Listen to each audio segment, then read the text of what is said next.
السلام علیکم۔ حضرت موسیٰ علیہ السلام کے زمانہ میں ایک شخص ایسا تھا جو اپنی توبہ پر کبھی ثابت قدم نہیں رہتا تھا۔ جب بھی وہ توبہ کرتا اسے توڑ دیتا، یہاں تک کہ اسے اس حال میں 20 سال گزر گئی۔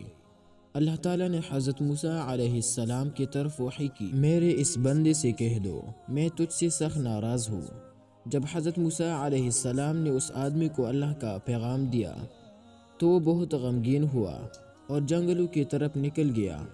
وہاں جا کر بارگاہ رب العزت میں عرض کی، اے رب ذوالجلال، تیری رحمت کم ہو گئی یا میرے گناہوں نے تجھے دکھ دیا؟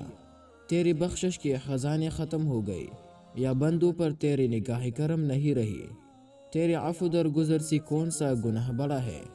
تو کریم ہے، میں بخیل ہوں، کیا میرا بخل تیرے کرم پر غالب آ گیا ہے؟ اگر تو نے اپنے بندوں کو اپنے رحمت سے محروم کر دیا تو کس کے دروازے پر جائیں گے؟ اگر تو نے دگتاری دیا تو وہ کہاں جائیں گے؟ اے رب قادر و قہار، اگر تیری بخشش کم ہوگی اور میرے لیے عذاب ہی رہ گیا ہے تو تمام گناہ گاروں کا عذاب مجھے دے دے، میں ان پر اپنی جان قربان کرتا ہوں۔ اللہ تعالیٰ نے موسیٰ علیہ السلام سے فرمایا، جاؤ اور میرے بندے سے کہہ دو کہ تو نے میرے کمال قدرت اور عفو درگزر کی حقیقت کو سمجھ لیا ہے۔ اگر تیرے گناہوں سے زمین بھر جائے تب بھی میں بخش دوں گا۔